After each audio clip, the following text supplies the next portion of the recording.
É o Evangelho o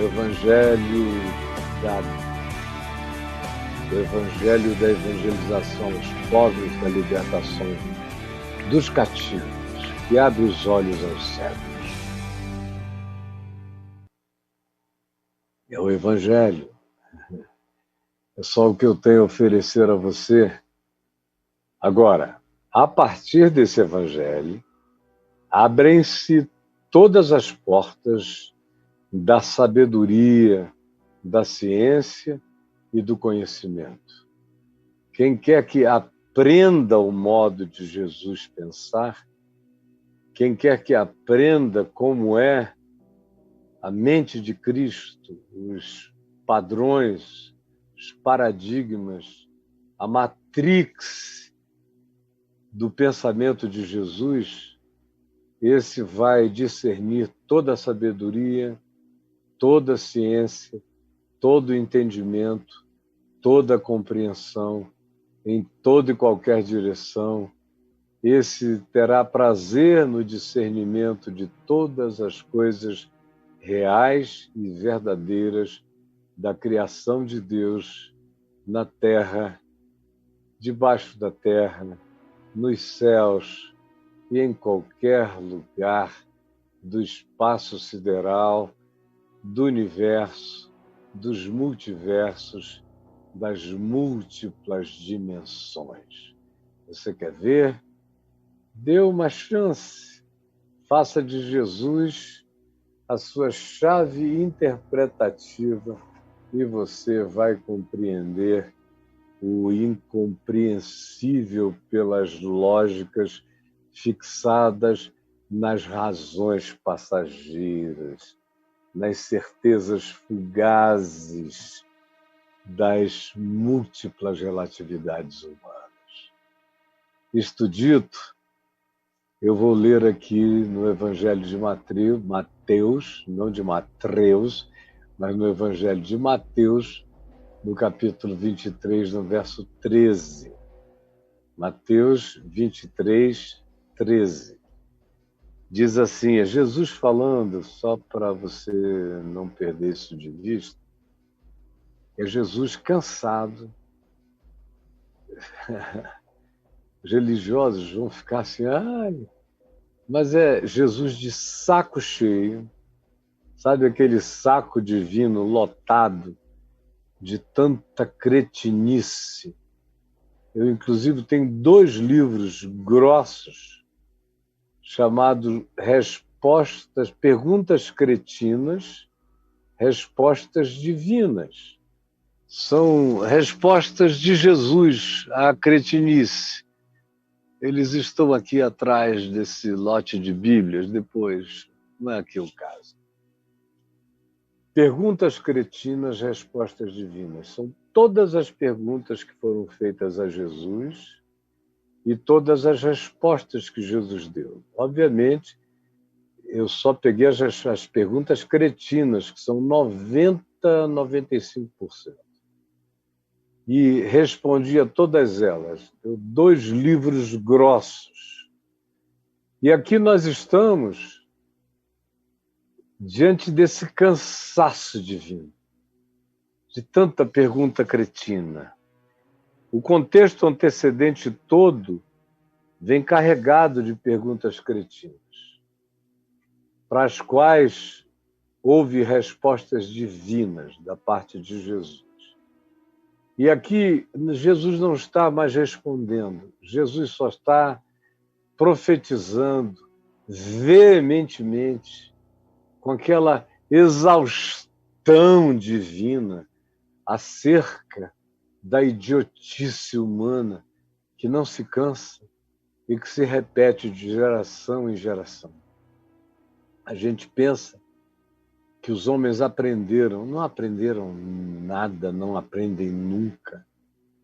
A gente, às vezes, ouve o argumento de pessoas ingênuas que dizem, meu Deus, mas Jesus já veio, Jesus já ensinou, Jesus já disse como é que as pessoas ainda estão nessa? Bom, elas continuaram nessa em seguida, no dia seguinte, no outro dia, depois também. todo dia nasce uma multidão de gente idiotada com perguntas cretinas. E quando elas vão se tornando também religiosas e começam a achar que são senhoras do saber, que se assentaram na cátedra da religião, como diz Jesus aqui, na cátedra de Moisés, mas outros se assentaram em outras cátedras. Houve gente lá atrás, no passado, que se assentou em cátedras variadas. Houve até aqueles que falaram em nome de Paulo, o que Paulo nunca quis dizer e nem disse. Houve os que se assentaram na cátedra de Pedro e disseram coisas que Pedro morreria, infartaria, se soubesse que foram feitas e ditas em seu nome. Há muitos outros que se assentaram na cátedra de Calvino, por exemplo, e fizeram de Calvino um ser impalatável, insuportável, horroroso. Porque piores do que os catedráticos são os seus discípulos. Piores do que os mestres, por mais radicais que eles sejam, são os seus seguidores. Tenha medo dos seguidores. Diga que o meu mestre é fulano, é o Beltrano, porque, em geral, eles exageram e tornam que o indivíduo disse algo absolutamente insuportável. Eu já tive muito medo daqueles que diziam me representar no passado e exageravam os meus postulados para além daquilo que eu jamais diria. São perigosos, como eu advirto sempre aqueles que queiram falar em meu nome, e até tem muita gente que já diz que o que eu ensino foram eles mesmos que aprenderam. E eu acho tudo muito engraçado, porque eu vi quando eles aprenderam 40 anos atrás, 35 anos atrás, e me disseram que coisa linda, nunca mais esquecerei. Mas hoje eu os vejo falando e eles dizem, não, eu também, eu faço assim, eu assado. Eu digo, meu Deus, não tem noção, mas ainda bem, porque todos os erros que cometerem ficará na conta deles e não na minha, porque eu respondo por mim mesmo, não respondo por ninguém que, em meu nome ou não sendo em meu nome, diga qualquer coisa que eu não digo e que eu não advogue, e eu não confio na cabeça daqueles que assumem a presunção, depois de terem aprendido com você, assumem a presunção de se tornarem eles mesmos os criadores do pensamento e os desenvolvedores da ideia. Esses são mais perigosos do que os seus adversários. Pode ter certeza disso. Feita essa introdução, afirmado o fato de que Jesus está cansado, ele está de saco cheio. Esses caras vinham numa sucessão de perguntas e perguntas e perguntas, todas elas cretinas, insuportáveis. Chega a um ponto em que ele diz, falou Jesus às multidões e aos seus discípulos, ele nem poupou. Ele não chamou os fariseus num canto e disse, olha, eu vou dar um conselho. Não. Chega. Chega. Tem uma hora em que a gente tem que dizer, chega. E aí, nesse caso, Jesus falou com quem estivesse presente, as multidões e os seus discípulos. E disse que os fariseus e os seus teólogos acadêmicos, escribas, tinham se assentado no lugar de Moisés e ficavam criando lei mais lei, preceito e mais preceito, regra e mais regra, derramando aquele monte de usos e costumes na vida do povo, coisas insuportáveis, que eles mesmos não conseguiam, como diz o verso 3, eles atam fardos pesados e tão difíceis de carregar, e eles os põem.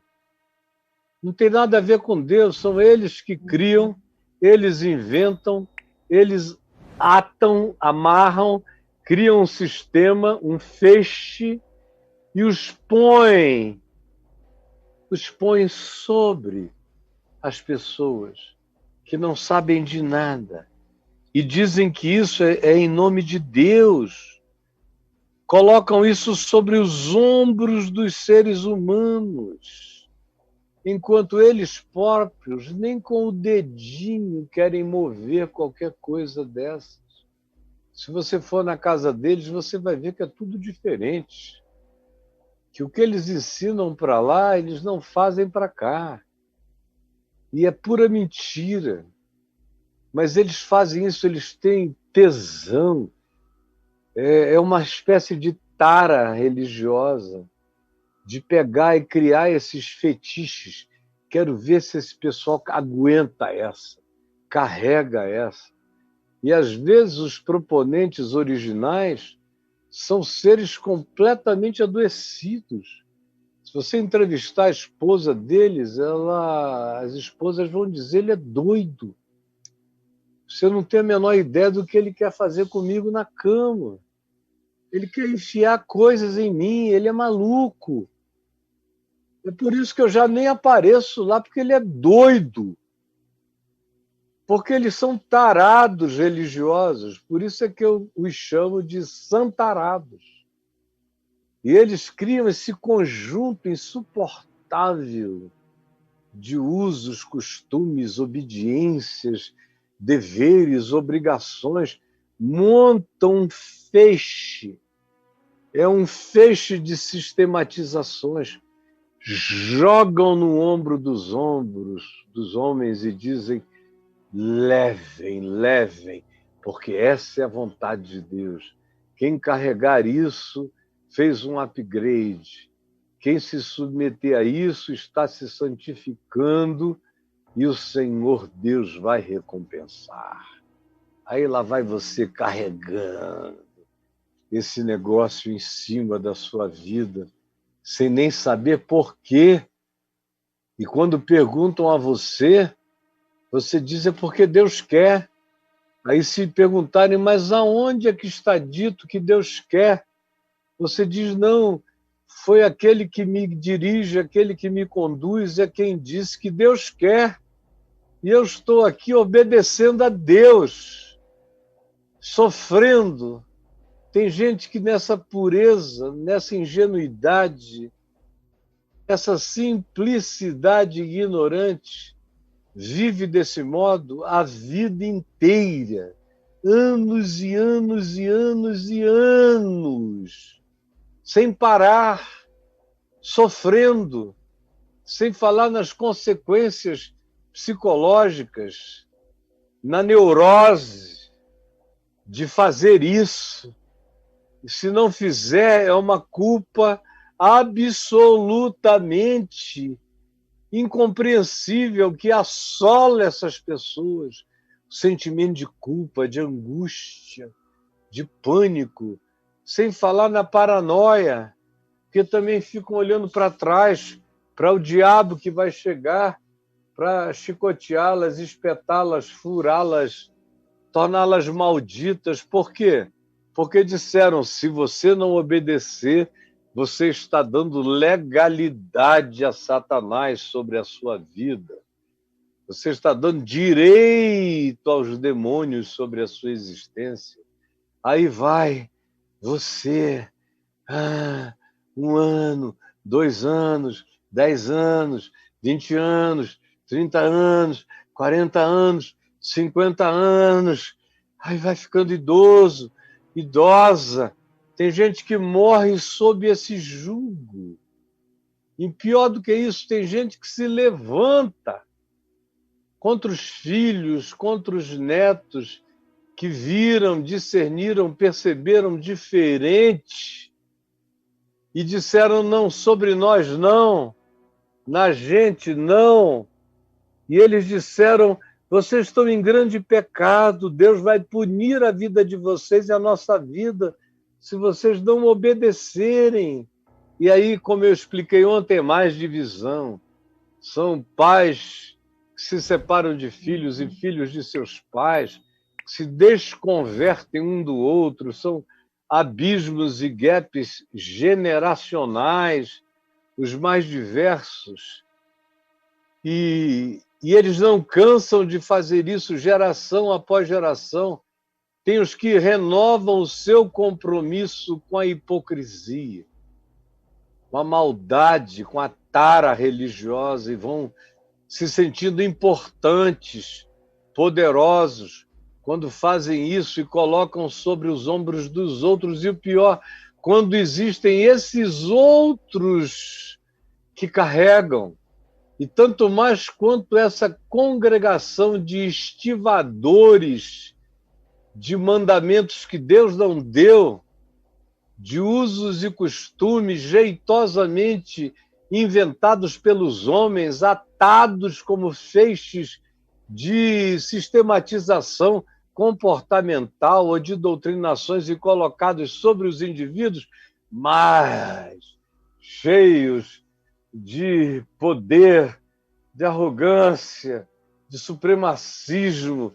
Eles se sentem sobre os homens. É muita doença nisso tudo.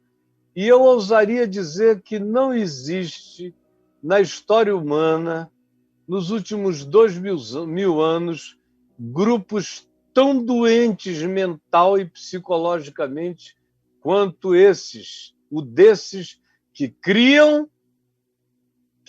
esses atos, esses feixes, e que amarram e colocam sobre os homens, tanto quanto aqueles infelizes que se curvam como camelos de serviço e, fustigadamente pelos obrigadores, levam esses feixes, muitas vezes até tropeçarem e caírem no deserto, de cansaços, e alguns vêm a morrer antes de completar qualquer que seja o destino. E é uma coisa, não há um destino a ser completado. Você nunca chega do final dessa linha, até que morra de tristeza angustiada. Mas hoje o texto que nós leremos é aqui, o verso 13, só o verso 13, sem nada antes ou depois. Foi por isso que eu fiz esse pequeno preâmbulo.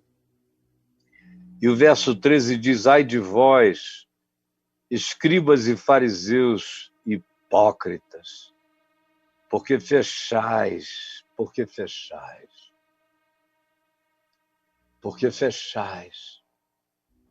Ai de vós. Esse ai, desde o Velho Testamento, vem carregado daquele gemido do juízo. É da certeza inapelável do juízo divino. Ele sempre vem precedido desse ai de vós. Pobre de vós, infelizes sois vós, que vos colocastes nessa situação inapelável, onde a certeza do juízo é inegável, é inexcusável e é intransferível. Ai de vós! Vocês se tornaram para-raios do juízo divino. Vão recebê-lo. Ai de vós, que brincais com o curso da vida dos homens. Porque é um pessoal que brinca com a existência humana, que faz dos humanos seus robôs.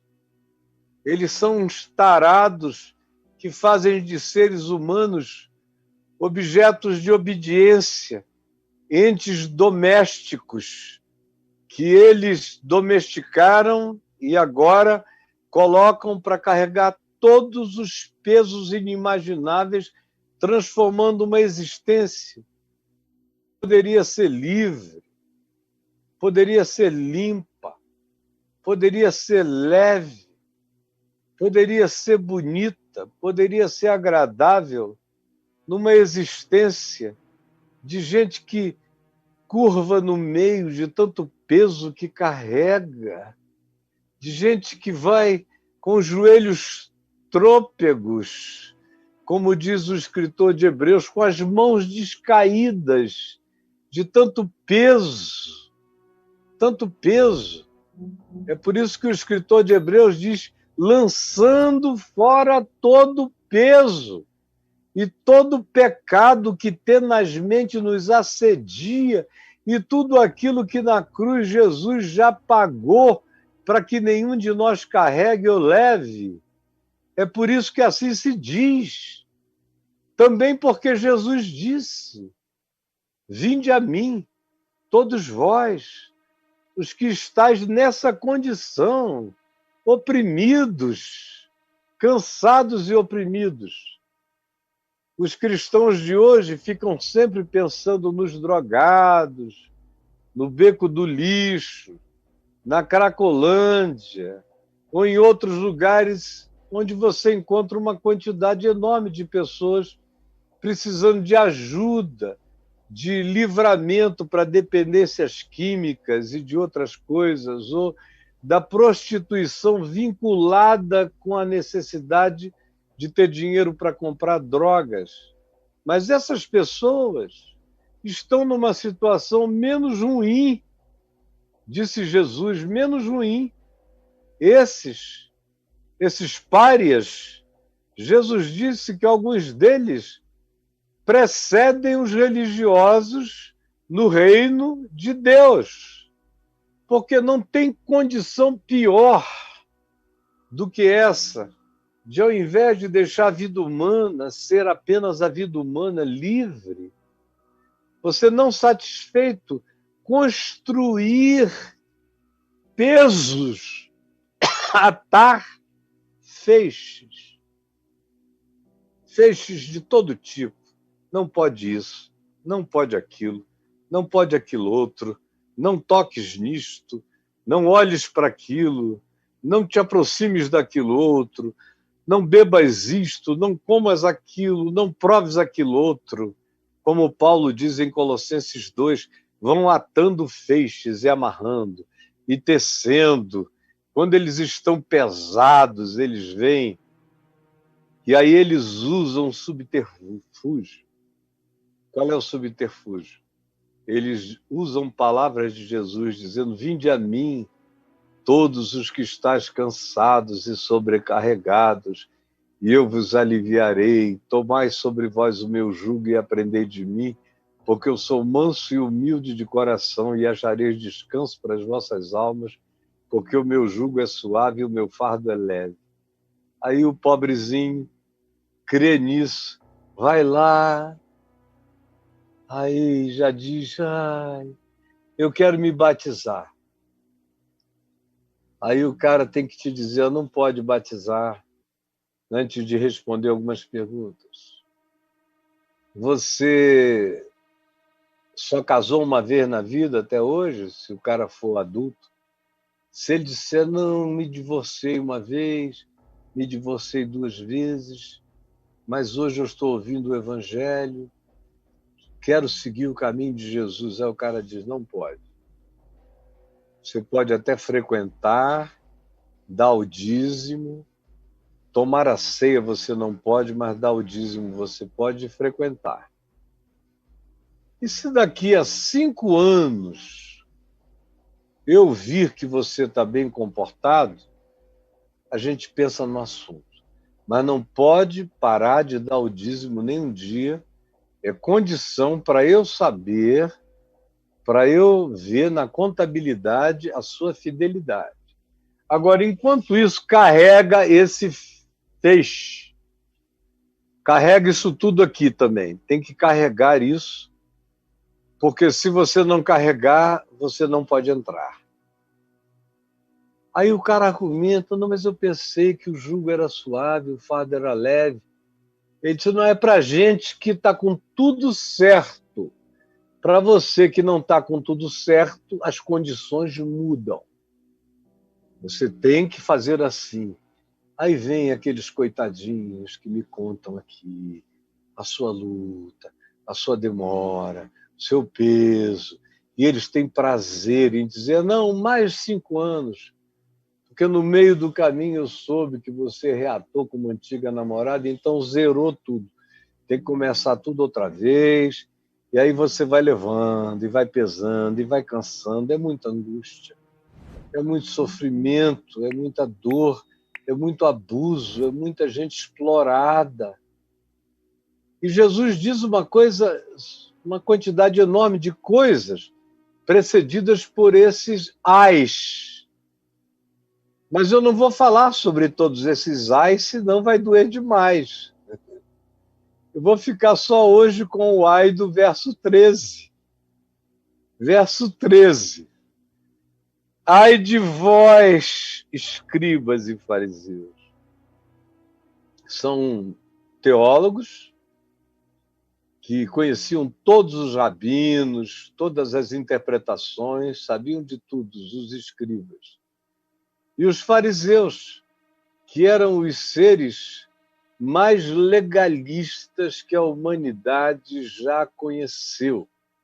Não dava para comparar ninguém com eles antes e não dá para comparar ninguém com eles depois. São os seres mais restritos, nas obediências mais meticulosas. São aqueles que Jesus disse que coavam um mosquito e ficavam tão fixados no coamento do mosquito que, enquanto isso, eles iam engolindo camelos. Eram essas figuras que eram dignas, completamente dignas dessa hipérbole monstruosa. Engolir camelo e coar camelos, engolir mosquitos, mas que no caso deles era exata. Era isso que eles eram, os fariseus. E Jesus diz, ai de vós, para a gente com esse conhecimento teológico e para a gente com essa obediência religiosa. Jesus diz, ai de vós. E vocês não querem ouvir esse ai de vós até hoje. O que vocês acham que mudou de lá para cá, meus amigos? Mudam as roupas, mas a loucura, a sandice e a hipocrisia continuam as mesmas. Ai de vós, escribas e fariseus, hipócritas, mascarados é o que significa hipócrita. Duas caras, falsos. Dizer que vocês são dúbios é pouco. Vocês são multifacetados. Vocês são os grandes fingidores. Vocês são os grandes mentirosos, são os grandes hipócritas, que a humanidade nunca conheceu nada igual. E eles estavam ali exatamente diante de Jesus, ai de vós. E aí você pergunta, por quê, Caio? Por quê? Por que chamá-los de tão hipócritas? Por que chamá-los assim? Por que dizer ai de vós? Por quê? Jesus diz, é só você ler. A razão está dada. Quer saber qual é a razão? Ai de vós. Por quê? É a razão. Porque fechais o reino dos céus diante dos homens. Que coisa horrível. Pouca coisa pode ser tão horrorosa.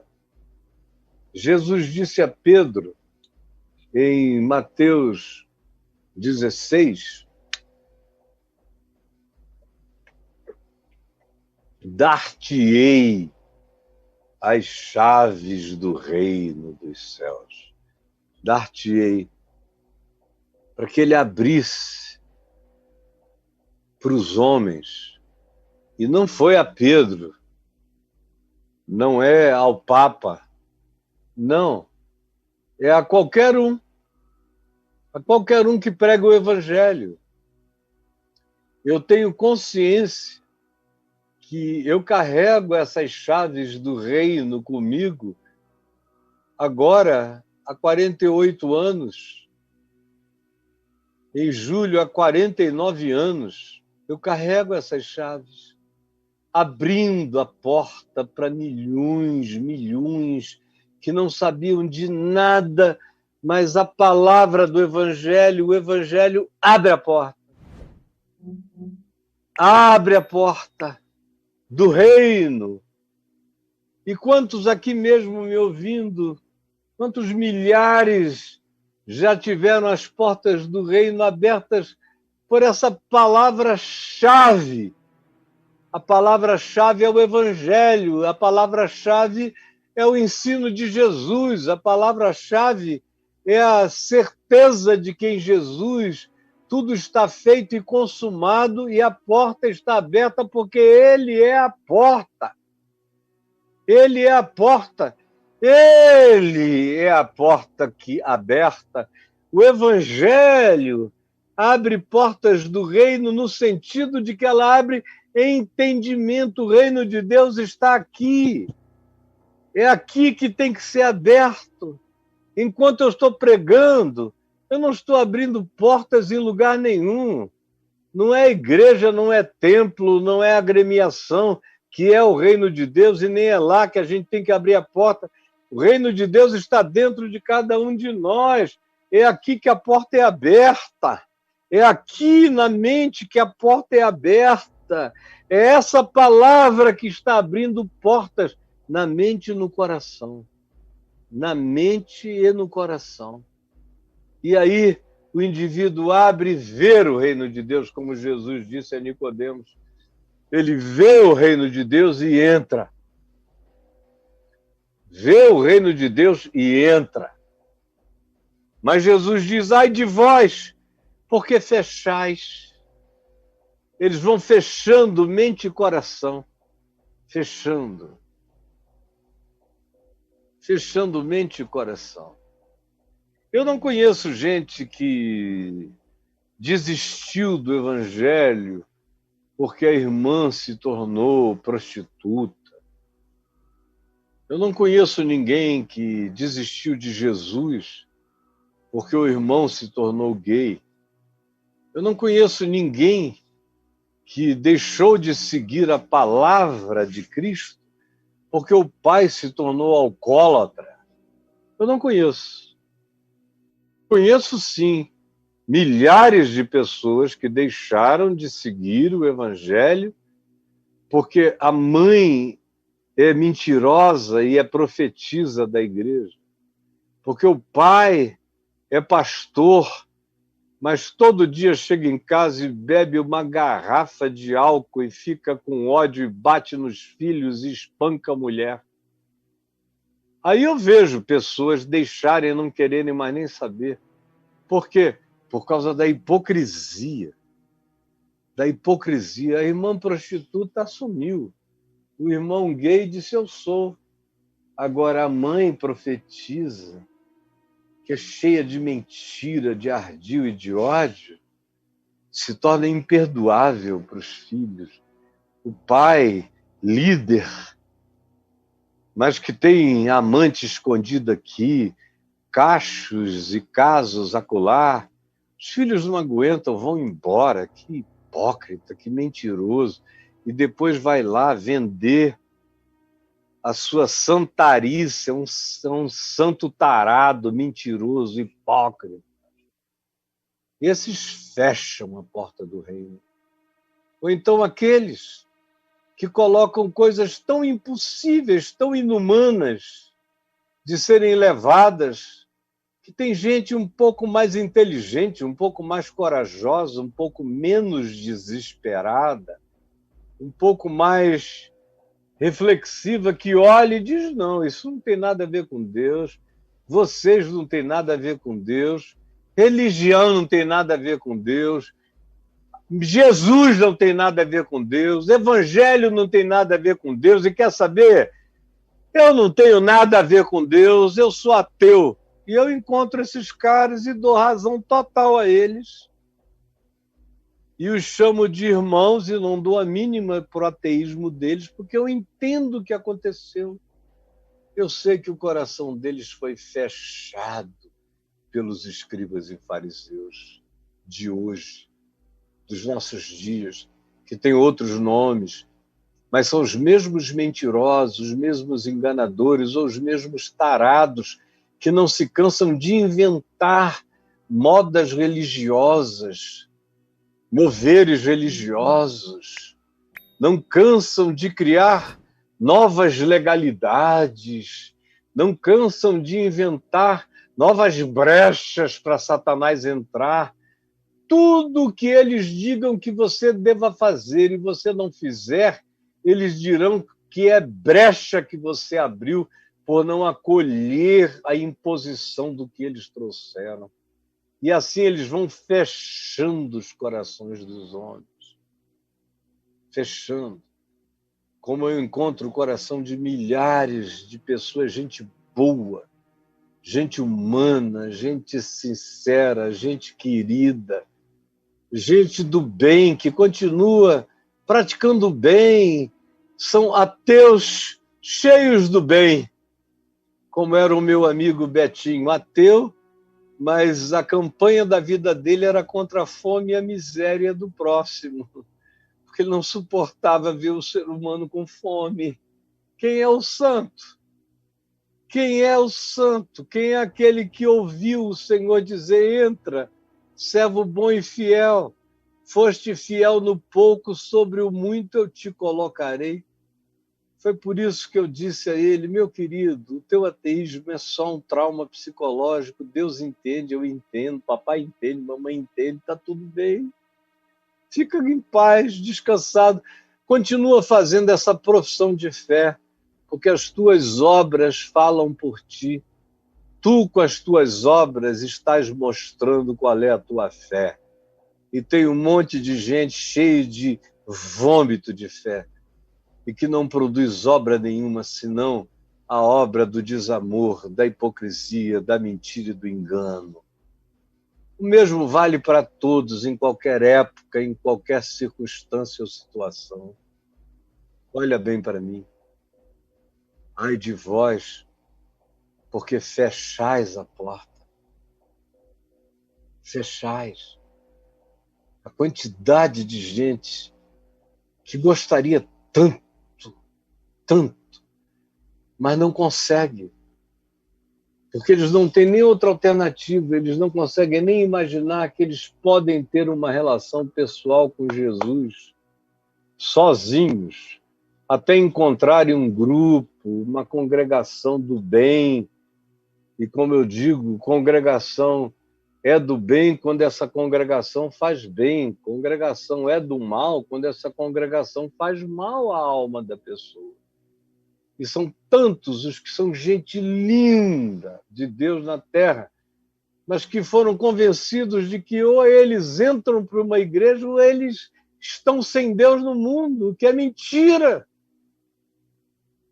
Não aprenderam que eles podem desenvolver uma relação pessoal com Jesus independente do mundo inteiro, até que lhes apareça um lugar que lhes faça bem. Aí, quando eles tiverem um lugar que lhes faça bem, será ótimo que eles ali estejam no meio de outros que tenham a mesma consciência de entendimento e de comunhão. Mas não, esses que vão adiante, esses missionários da mentira, da hipocrisia, do reino fechado, do Jesus porta fechada, do Jesus tranca-rua, é do Jesus tranca-rua. Eles vão adiante falando de um Jesus, de um reino de Deus trancafiado para todo mundo que não carregar os seus fardos, os seus pesos, os seus não evangelhos, como diz o profeta Isaías. É preceito e mais preceito, é regra sobre regra, é regra e mais regra, é juízo e mais juízo, é preceito e mais preceito, colocando sobre os homens até que se transforma numa coisa impossível de qualquer pessoa humana carregar. Por isso Jesus disse: ai de vós, e ai de todo aquele que faz isso. Ai de você se você faz isso. Eu não boto sobre ninguém nada. Jesus disse: o meu fardo é suave, meu fardo é leve, o meu jugo é suave. É um jugo acolchoado, entendeu? Por isso é que o meu jugo é suave. Não rala as costas nem o lombo de ninguém. O meu jugo é suave. O meu fardo é leve. Meu fardo só tem um mandamento: amai-vos uns aos outros como eu vos amei. E o que decorre de amor: perdão, compaixão, misericórdia, fidelidade. Meu jugo é suave, meu fardo é leve. É leve, como diz João na sua primeira epístola, no capítulo 5, ele diz: porque os seus mandamentos não são penosos. Não são. E o mandamento, ele diz qual é que vos ameis uns aos outros. Só um cara muito mau, entendeu? Acha esse um mandamento horrível. Só um cara muito mau. E quando o cara chega e diz: esse negócio de amar o outro não serve para mim, é porque ele já definiu quem ele é. Ele quer ser joio no campo do centeio. Ele está querendo que haja uma concessão para quem odeia, mas não há. Quem ama é de Deus, quem não ama não é de Deus. Quem odeia nunca viu a Deus nem o verá. Quem pratica a injustiça não conhece a Deus. Quem pratica a justiça conhece a Deus.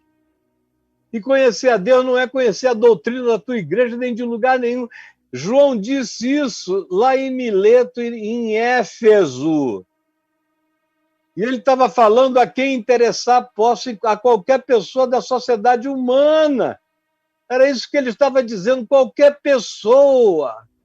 E ele já tinha conhecido no passado a história de tantos filósofos de Mileto, gente boa, gente do bem, gente que cunhou a expressão verbo como a razão que dá significado ao universo. Foi daí que João disse: no princípio era o verbo. Ele estava no meio de seres humanos melhores do que a maioria dos judeus que ele tinha encontrado em Jerusalém. Ele está falando de maneira universal. Quem é de Deus ama, quem é de Deus é da verdade, quem é de Deus pratica a justiça.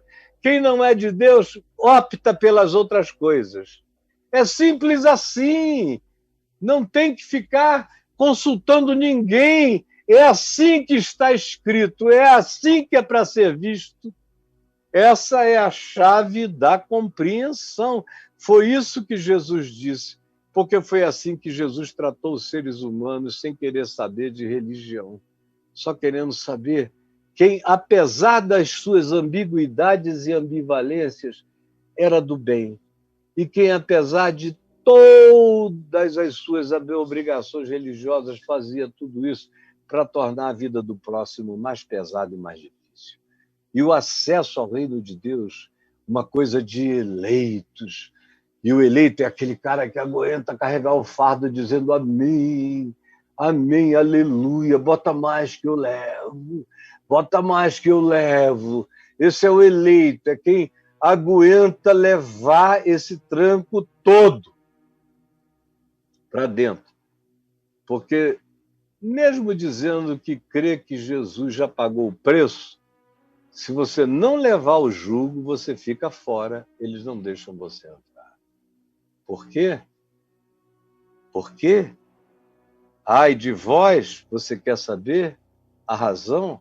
A razão é essa, porque fechais o reino dos céus diante dos homens. Significa dizer que esses a quem eles fecharam o reino dos céus e os indivíduos chocados, escandalizados, foram embora e não voltaram mais, não entrarão no reino dos céus? Em verdade, eu vos digo que entrarão. Todo mundo que não entrou porque houve decepção, escândalo da religião, fazendo o indivíduo ficar desacreditado, sem nenhum tipo de perspectiva positiva a respeito de nada concernente a Deus e a Jesus, qualquer um nesse estado, a graça de Deus vai abraçar. E é Jesus mesmo quem abre essa porta. É Jesus mesmo que diz: eu sou a porta. Quem entrar por mim será salvo, entrará e sairá e achará pastagem. Esses todos que foram molestados pelos molestadores de almas humanas haverão de ser recolhidos pelo bom pastor, aqui, acolá ou até além.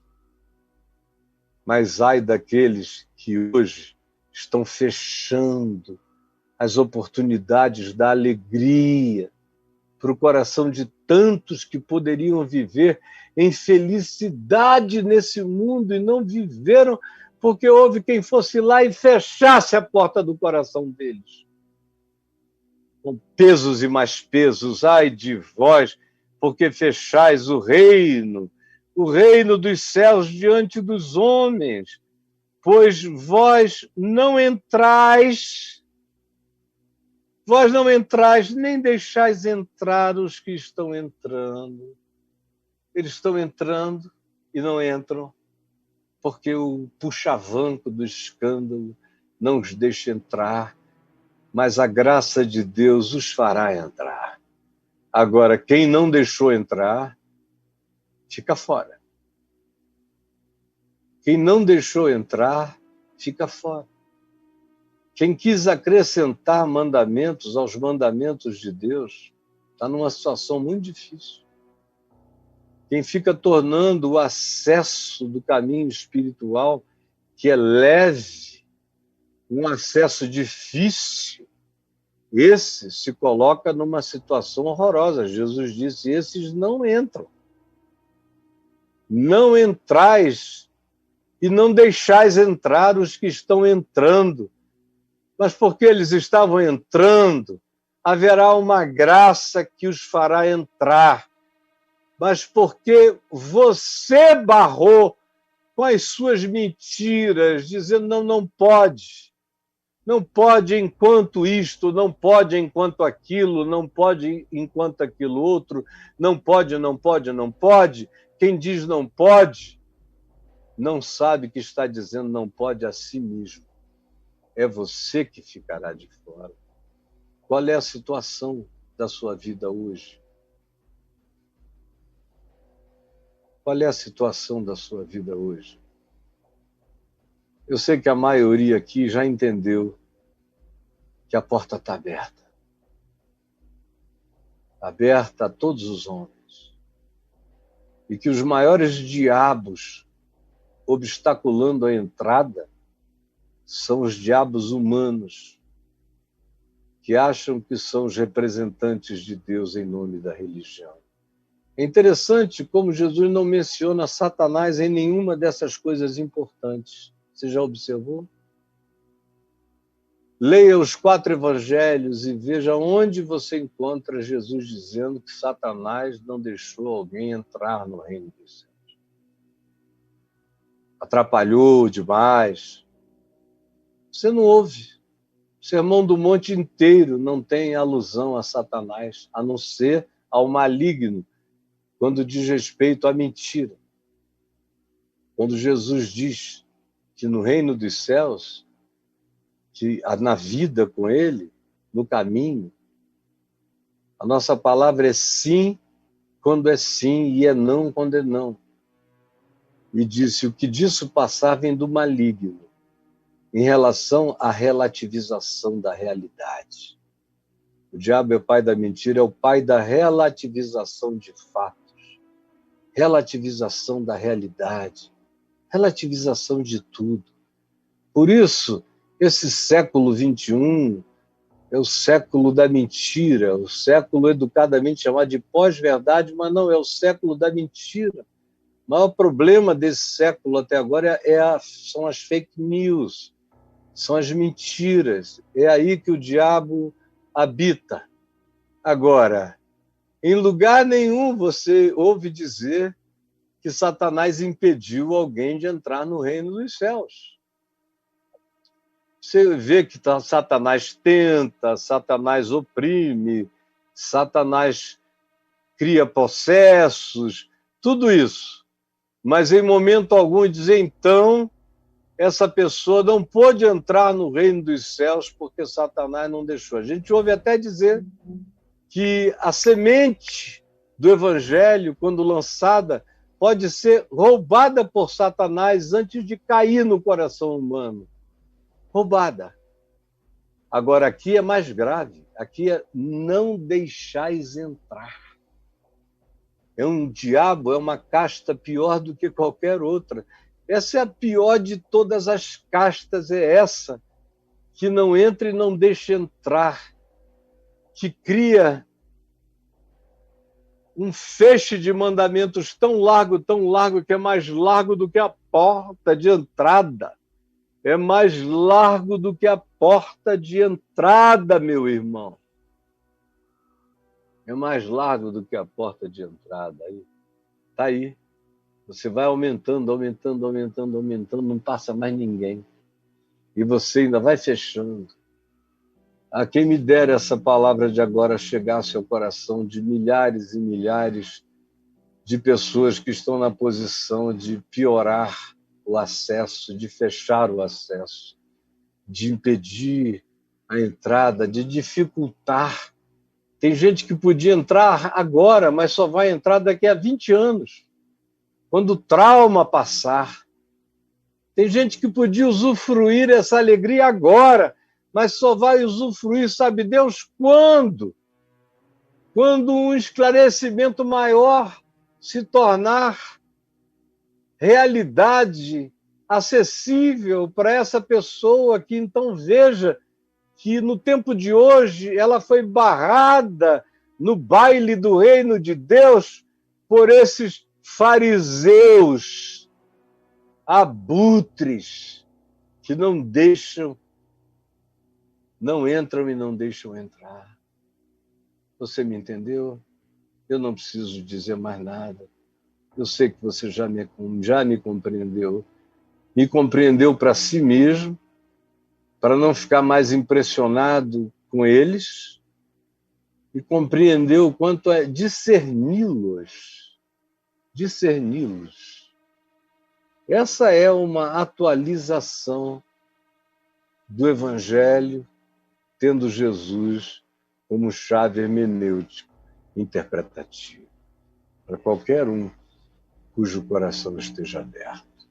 Jesus, que essa palavra singela, simples, e eu peço que tu me ajudes a anunciá-la de maneira cada vez mais simples, que essa palavra tenha chegado ao coração de milhares de pessoas, alcance a muitos, alcance a milhões, altere mentes e corações, converta os que não deixam entrar, abrindo-lhes o coração, e converta aqueles que estão entrando, para que não voltem atrás por nenhum escândalo, por nenhuma palavra perversa. É o que eu te rogo, em nome de Jesus. Amém e amém.